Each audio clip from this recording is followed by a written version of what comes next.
Zero budget తో ఈ సినిమాని తీసుకొచ్చాను. అక్కడ కూడా తెలిసిన మిత్రుల సహాయం తీసుకొని, ఆయా గ్రామాల వాళ్ళ సహాయం తీసుకొని, అట్లా స్నేహమే పెట్టుబడిగా ఈ సినిమా తీసుకున్నారు.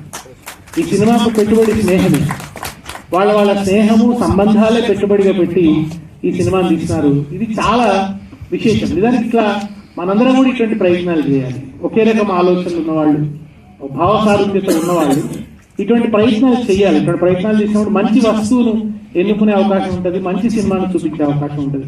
ఒకవేళ నిజంగా సినిమా పెద్ద వ్యాపార పరంగా లాభాలు తెచ్చిపెట్టకపోయినా ఎవరి జీవితాలు అయితే మునిగిపో, అది కనీసం కొంతమంది దృష్టికైనా ఆ సినిమా ఉంటుంది.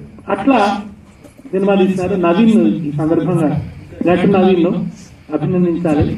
నవీన్ చూసిన దానికంటే తెర మీద చాలా అద్భుతంగా కనిపించారు. ముఖ్యంగా ఒకసారి లుంగి మరలేసి పైకి కోపంగా చూసినటువంటి దొరవైపు, ఒకసారి అక్కడ మా మల్లికి వెనక మ్యూజిక్ కూడా ఆట ఆడించింది. చాలా అద్భుతమైన బ్యాక్గ్రౌండ్ స్కోర్ అనిపించింది. అంటే మామూలు సినిమాలకి తగ్గకుండా ఉన్నది. తెర మీద వెళ్ళేసరికి నవీన్ చాలా, దాని ముఖం చాలా అద్భుతంగా కనబడుతుంది. ముఖ్యంగా నుదుటి మీద ఉన్న ఆ మచ్చ కూడా నవీన్లోని మంచితనానికి గుర్తులానే ఉంది. అది ఈ సినిమాలో నాకు హీరోగా నవీన్ చాలా అమాయకంగాను అందంగాను కనిపిస్తున్నాడు.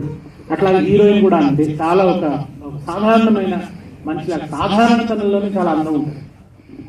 కామన్ గా ఉండే దానికన్నా ఒక బ్యూటీ, అది ఆ అమ్మాయిలో కనిపిస్తున్నది. విలేజ్ బ్యూటీ, సహజత్వం ఆ అమ్మాయిలో కనిపిస్తుంది. ఈ సినిమాతో నాకు కొంత బంధాన్ని కలిపింది. అంటే అప్పుడప్పుడు నాతో పంచుకున్నాడు, ఇట్లా తీస్తున్నామని, అది చేస్తున్నామని, వార్తలు విశేషాలు వివరాలు చెప్పేవాడు. మలిక్ మనిషిని చూసినా మాట్లాడినా ఏదో విషయం లేదేమో అనిపిస్తుంది. కానీ పనిలో దిగిందంటే మాత్రం అద్భుతమైన ఫలితం వస్తుంది, బ్రహ్మాండమైనటువంటి అవుట్పుట్ ఇవ్వగలుగుతారు. చాలా సినిమాలు మన పాటల్ని చాలా బ్రహ్మాండం. ఇవాళ ఉన్నటువంటి రాణిస్తున్నటువంటి మెయిన్ స్ట్రీమ్ మ్యూజిక్ డైరెక్టర్ల ఎవరికి తీసుకొని మ్యూజిక్ డైరెక్టర్ మళ్ళీ ఆ పనితనం ఏందో, అంత తక్కువ బడ్జెట్ లో, అంత తక్కువ వనరుల మధ్య ఎంతమంది మ్యూజిక్ ఇచ్చిందో చూస్తున్నాం. అవి చాలా, ఒకటి వినబుద్ధి అయ్యేట్టు ఉన్నాయి, తర్వాత కొత్తదనం ఉంది, ఆకర్షించే తత్వం కూడా ఉంది. దీంట్లో మరీ వాళ్ళ గుండెకి దాటింది ఏంటంటే సమక్షంలో సాయి పాడిన ఈ తన చివరి పాట అని వింటారు. అదేదో మరి కోయిన్సైడ్, ఆ చివరి పాట కూడా ఒక జీవితం నిష్క్రమణకు సంబంధించినటువంటి పాట. అదే కావడం, అది ఎందుకట్లా కోయిన్సైడ్ అయిందో, ఆ రాయిని కూడా కరిగించే గాత్రం సాయి. తను పాడితే తెలంగాణ అంతా కూడా ఏడ్చింది. ఈ పాట వింటూ కూడా తెలంగాణ సాయి కోసం ఏడుస్తుందని అనిపించింది నాకు. తనను కోల్పోయినందుకు చాలా దుఃఖం అనిపిస్తుంది. ఇవాళ వేదికల మీద సాయి లేనటువంటి లోటు చాలా స్పష్టంగా కనబడుతున్నది. తన ముద్ర వేసిపోయాడు. సభలలో జరిగే సాంస్కృతిక ప్రదర్శనల మీద కావచ్చు, లేదా ఈ రికార్డింగ్స్ లో కావచ్చు, తన గొంతుతో ఒక ముద్ర వేసిపోయింది సాయి. ఆ సాయిని మళ్ళా ఒకసారి మనం యాడ్ చేసుకునేందుకు, అల్మించుకునేటందుకు, హత్తుకునేటందుకు ఈ పాట మళ్ళా ఒక అవకాశం కలిగించిందని అనిపించింది. అట్లాగే మిగతా డ్యూయట్స్ కానీ అవి కానీ చాలా చక్కగా చేసిండు. దీంట్లో మౌనశ్రీ మల్లిక్, తను చాలా వెరీ పాపులర్ లిరిసిస్ట్, తను కూడా మంచి పాట రాసిండు. చాలా ప్రతిభావంతుల కలయిక ఈ సినిమా, ప్రతిభ ఉన్న వాళ్ళటువంటి కలయిక.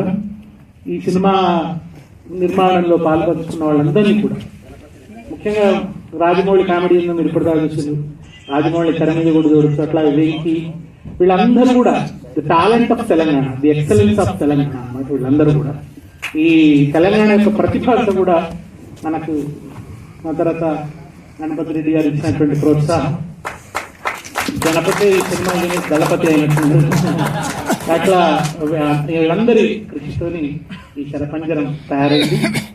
కనుక ఇటువంటి మంచి సినిమాల్ని ఆదరించాల్సిన బాధ్యత మన మీద కూడా ఉంది. ఇది తెర మీద కానీ, ఆ తర్వాత వెండి తెర మీద కానీ, సినిమా థియేటర్లో కానీ, తర్వాత 19 థియేటర్లోకి వస్తుంది, ఆ తర్వాత ఓటీటీ ద్వారా కానీ మొత్తం తెలంగాణ ప్రజలందరూ చూడాలని, ఇది వాళ్ళ హృదయాల్లో ఒక మంచి స్థానాన్ని ఈ సినిమా సంపాదించుకోవాలని కోరుతున్నాను. అట్లాగే నాతో పాటు వాళ్ళ ఈ వేదిక మీద పాల్పంచుకున్నటువంటి ఝాన్సీ రెడ్డి గారికి, భవానీ గారికి, ముఖ్యంగా చెల్లెలు రజనికి, మిగతా మిత్రులందరికీ కూడా, జీవన్, వెంకీ అందరికీ, అమ్మాయికి, చిన్నారి యాంకర్కు అందరికీ కూడా కృతజ్ఞతలు, నమస్కారం. Thank you sir, thank you so much sir. మీ ఆశీస్సులు అందడం మాకు చాలా అదృష్టం సార్. తర్వాతగా ఈ సినిమా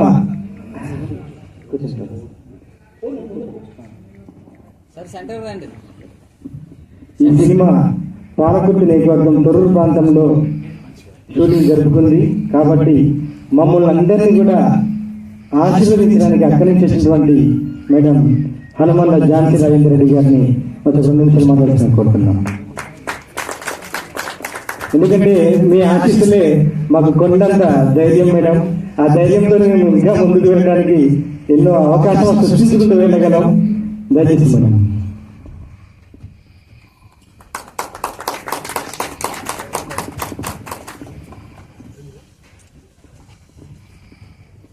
ఫస్ట్ మీ అందరికీ congratulations, all the team, all the best. ముఖ్యంగా ఈ cinema not only message oriented, but అలాంటి సందేశాలు ఉంటాయి ఒక ఉమెన్ ఫీమేల్కి అనేది మాకు అంటే నాకు కొత్త కావచ్చు ఈ కల్చరు, అంటే ఇప్పుడు ఆ మూవీలో ఉన్న కల్చరు. సో అలాంటివి కూడా ఉన్నాయి, ఎగ్జిస్ట్ అవుతాయి అనేది